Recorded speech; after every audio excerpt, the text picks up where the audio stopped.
I know, he's almost here. I have the participant window open and I get to allow him to enter. It's weird, I'm gonna be smiling, because I'm just excited to see him. Some nervous energy. He's a busy man.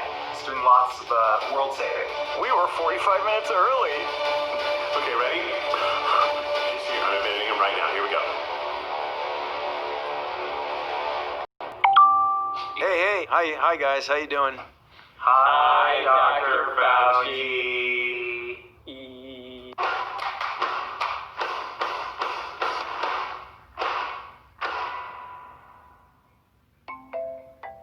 On December 14th, the first vaccine for COVID-19 in the U.S. was administered, beginning our nationwide rollout. Now, there are a lot of questions and misinformation out there, and today we are having the one person who can debunk all of the conspiracy theories joining us. Although there's a lot of misinformation out there, today we're talking to Mr. Information.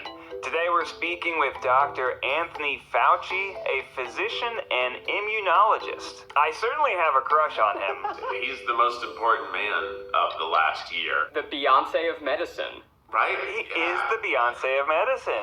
Immunologist Dr. Anthony Fauci. Dr. Fauci. Dr. Fauci. I think there's nothing more important than him doing his job. I'm Dr. Anthony Fauci. My name is Dr. Tony Fauci. During the course of the pandemic, Dr. Anthony Fauci has been the physician most Americans have relied upon for their information. Fauci graduated first in his class at Cornell Medical College. His career spanned 6 presidents and over 30 years of research. Not only did Dr. Fauci foresee this kind of pandemic, scientists at the NIH have spent years preparing for it. We're going to use public health measures to help us safely get to where we want to go.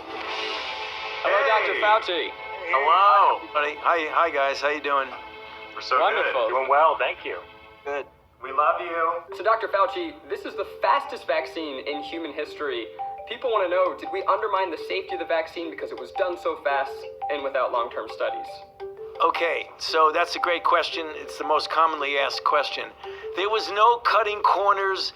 Safety was not compromised. Scientific integrity was not compromised. And I think people need to understand that the speed was related completely to the breathtaking scientific advances that had been made over the previous 10 or more years, where you can get the genetic sequence of the virus, which then take that sequence and insert the appropriate gene into these very new and unbelievably efficient vaccine platforms. And that didn't sacrifice any safety at all. That was purely a technological advance. Then the Moderna trial was 30,000 people, the Pfizer trial was 44,000 people, and it happened to be taking place in the middle of a ferocious outbreak. So when you're trying to prove a vaccine works and there are just a few infections here and there in society, it could take 7 years to get a vaccine. There were so many infections that we went from sequence to getting the vaccine in people's arms in less than a year. That is historic, but it's historic from a scientific standpoint. There was absolutely no cutting of corners at all. So you're saying that there's no chance that there's some weird side effects that are going to pop up 3 years down the road? The chance of that happening is spectacularly low.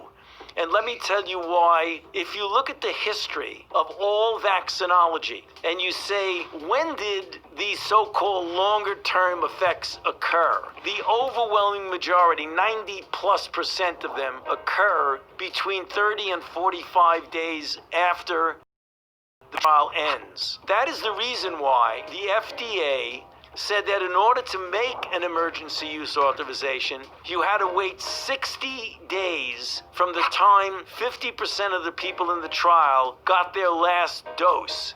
So if you wait 60 days, you're already beyond when essentially all of the long-term effects occur. I've never seen one where I get vaccinated in 1982 and I get a toxic effect in 1986.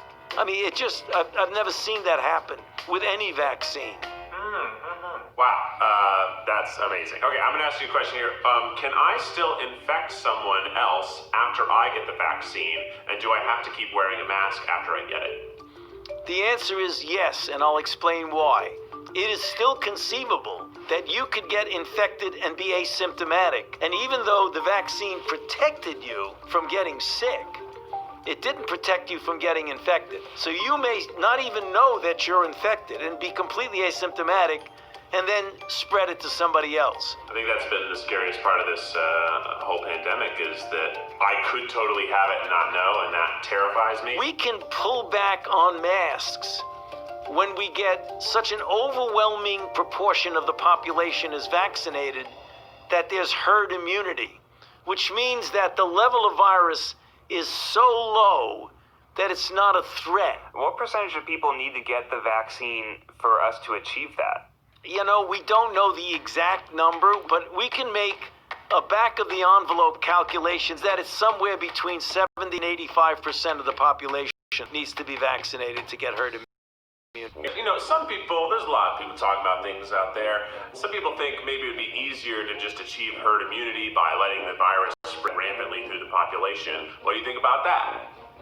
Okay, well, that's maybe the worst idea. Okay. I don't want to compare it to anything. I don't want to insult anybody. Not my question.